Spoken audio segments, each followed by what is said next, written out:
Greetings of the day. आज बात करते हैं रीतिकालीन कवि देव, जो देव महाकवि हुए हैं। ब्रज भाषा काव्य के अंतर्गत इन्हें अत्यधिक गौरव की प्राप्ति हुई है। और यदि देखें तो जो रीतिकाल के समकालीन कवि हैं, बिहारी हैं, भूषण हैं, मतीराम हैं, हालांकि उनसे अधिक सिद्धि नहीं मिली है, पर फिर भी जो विशिष्ट दरबार से संबंध न होने के कारण इनकी वो ख्याति नहीं जो अन्य कवियों को प्राप्त हुई। हजारी प्रसाद जी का इनके विषय में कहना है कि मतीराम और जसवंत सिंह के बाद यदि कोई कवि सत्य ही शक्तिशाली कवि है और अलंकारिक कवि हुआ है तो उसमें देव जो है वो प्रमुख रूप से गिने जाते हैं। लेखकों में जो है जिन्होंने देव को अत्यधिक प्रसिद्धि दिलाई है, उनकी कड़ी में, उनकी गिनती में मिश्र बंद हुआ। इनके विचार में देव का स्थान हिंदी साहित्य में तुलसी जी के बाद आता है। और देव को बिहारी में, मतलब कि अगर बिहारी और देव में कौन श्रेष्ठ है ये विवाद चलता है, तो उसमें उस विवाद में इन्हें देव को ही श्रेष्ठ कहा गया है। और देव और बिहारी नामक की पुस्तक उन्होंने लिखी है, कृष्ण बिहारी मिश्र के द्वारा लिखी गई ये पुस्तक। और इसमें बिहारी और देव की रचनाओं को लाला भगवान दीन ने संग्रहित किया है। और इन दोनों में देव और बिहारी की काव्य प्रतिभा को जो है स्पष्ट रूप से व्याख्यायित करने का प्रयास भी किया गया है। तो देव जो है उनको अपने समय में एक अच्छी प्रसिद्धि, यश, कीर्ति, ख्याति और गौरव की प्राप्ति हुई। देव का जो जन्म है वो, हालांकि उसमें भी अनेक मतभेद हैं, लेकिन कुछ विद्वानों के अनुसार देव का जन्म संवत 1673 में हुआ था, जो कि द्यौरसिया यानी कि देवरसिया कान्यकुब्ज द्विवेदी ब्राह्मण थे। और इनके जो जन्म स्थान की बात है, जन्म तिथि की बात है, वो भाव विलास में भी स्पष्ट रूप से कही गई है कि द्यौर सरिया कवि देव का नगर इटावास, कि इनका जो निवास स्थान है वो इटावा था। तो भाव विलास का ही यदि हम साक्ष्य लें तो उसके आधार पर इनके जन्म की जो संवत है उसकी पुष्टि होती है। और वो संवत 1746 जो है ये मानी गई है, 1746, जिसको इस दोहे में प्रकट किया गया है कि शुभ 17 से 46 चढ़त 16 वर्ष, कढ़ी देव मुख देवता भाव विलास सहर्ष। तो देव का जो जन्म है इस दृष्टि से संवत 1746 में, और यदि ईस्वी में कहें तो 1689 ईस्वी में हुआ है। और देव के जीवन की जो परिचय की मुख्यतः 3 आधार जो है वो प्राप्त होते हैं। पहला तो ये भाव विलासी है, जिसमें जो दोहा दिया गया है उसके आधार पर। दूसरे में देव के प्रपौत्र जो भोगीलाल हैं उनका दिया हुआ वंश परिचय है। और तीसरे प्रमाण में देव के जो वंशज हैं माता दीन जुटे, उनके पास जो सुरक्षित एक वंश वृक्ष है इनका, तो उससे, तो इन्हीं सभी चीजों से इनका मतलब जो जीवन परिचय है वो ज्ञात होता है और उसके विषय में पता चलता है। तो जो देव है, कुछ लोगों ने इन्हें ब्राह्मण माना है और कुछ ने इन्हें कान्यकुब्ज ब्राह्मण माना है। तो देव के विषय में अनेक प्रकार की ये किंवदंतियां हैं। तो इन्होंने अनेक आश्रयदाताओं के यहाँ पर रहकर अपनी रचनाओं का प्रणयन किया। और इनकी जो एक रचना है अष्टयाम, औरंगजेब के पुत्र आजम शाह के संकेत पर इन्होंने उसका प्रणयन किया था। इनको पुरस्कृत भी किया गया था। तो ऐसा प्रतीत होता है कि जो भाव विलास है वो भी आजम शाह के आश्रम में ही इन्होंने शायद लिखा हो। और दूसरे आश्रयदाता इनके रहे हैं दादरी पति, राजा सीताराम के भतीजे भवानी दत्त, जो कि एक वैश्य थे और ये चरखी दादरी के निवासी थे। इनके लिए भावनी विलास नामक ग्रंथ देव ने लिखा। और देव के जो तीसरे आश्रयदाता हुए उनका नाम था कुशल सिंह जी।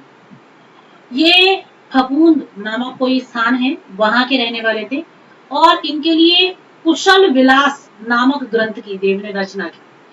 तो देव एक प्रकार से हम जितना व्यक्तित्व उनका प्राप्त होता है, जितना उनके विषय में ज्ञान प्राप्त होता है, साक्ष्य मिलते हैं, उसके आधार पर यदि हम देखें तो वास्तविक रूप में ये गुण ग्राहक थे और आश्रयदाता राजा जो हैं वो इनके भोगीलाल हुए हैं, जिनके लिए इन्होंने रस विलास नामक ग्रंथ की रचना की। तो एक तरीके से हम देखते हैं कि जिस भी राजा के आश्रय में ये रहे, उसके गुणों से अनुरक्त हुए, उसके व्यवहार से अनुरक्त हुए और उसके स्वरूप को इन्होंने अपने ग्रंथों में उतारा। तो जो रस विलास है उसमें एक स्थल पर इन्होंने लिखा है कि भोगी लाल भूप लग पाखर लिवैया जिन लाखन खरची रुचि आशर खरीदे। तो इस प्रकार जो देव हैं, देव की अलग अलग कृतियां भी हमें प्राप्त होती हैं और देव के ग्रंथ के विषय में जो एक महत्वपूर्ण उल्लेख है वह किया जाता है कि शिव सिंह ने अपने सरोज में ये बात कही है।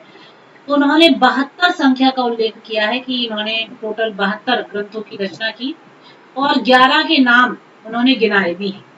कुछ लोग कहते हैं कि 52 रचनाएं इन्होंने लिखी, लेकिन जो प्रमाणिक ग्रंथ है कुछ विद्वान कहते हैं वो केवल 18 हैं, कुछ विद्वान कहते हैं कि वो 11 है।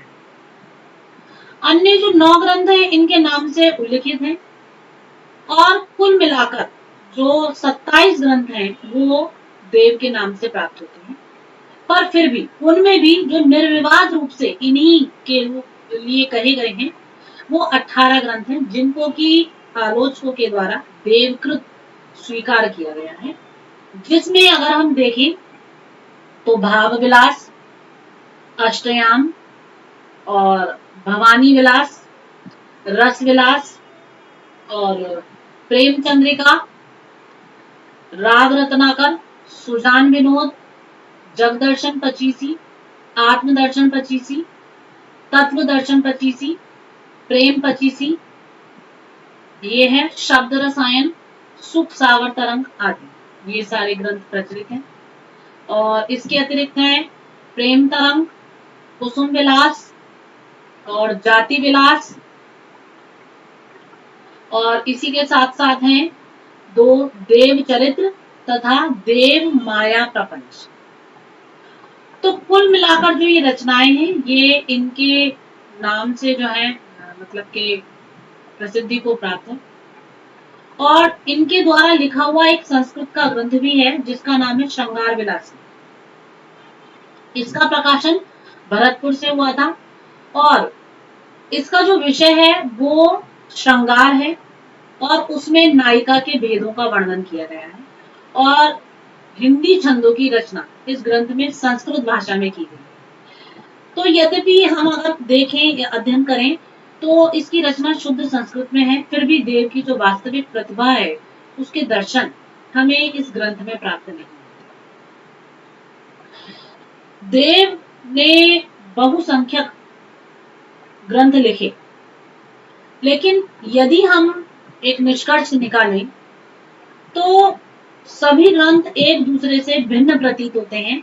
अलग अलग अध्ययन करने पर ऐसा प्रतीत होता है कि वो उनमें कुछ कुछ भिन्नताएं निहित हैं, कुछ भ्रमात्मक भी प्रतीत होते हैं।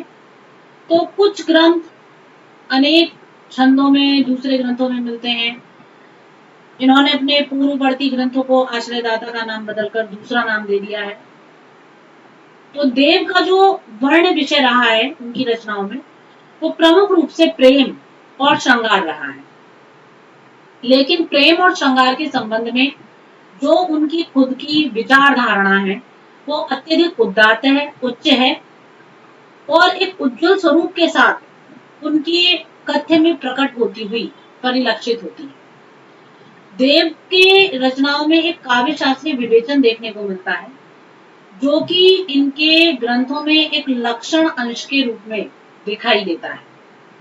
तो अपनी एक मौलिक विशेषता इनके ग्रंथों में निहित है, लेकिन फिर भी देव की जो प्रसिद्धि है वो उनके लक्षणों में न होकर उदाहरणों में अधिक समाहित है। तो इस रूप में हम ये कहेंगे कि हिंदी साहित्य में एक अत्यंत उत्कृष्ट कवि के रूप में देव ने अपना अधिकार बनाया है और एक समसामयिक राज्य सम्मान इन्हें वैसा प्राप्त नहीं हुआ था जैसा कि इनको मिलना चाहिए। लेकिन फिर भी जो इनका एक व्यक्तित्व इनकी रचनाओं के माध्यम से निकल कर आता है वो अपने आप में अत्यधिक उत्कृष्ट है, उज्जवल है और काव्य हिंदी साहित्य जगत में यदि देखा जाए तो बहुत अच्छे स्थान को, गौरवमयी स्थान को ये प्राप्त करते हैं। धन्यवाद।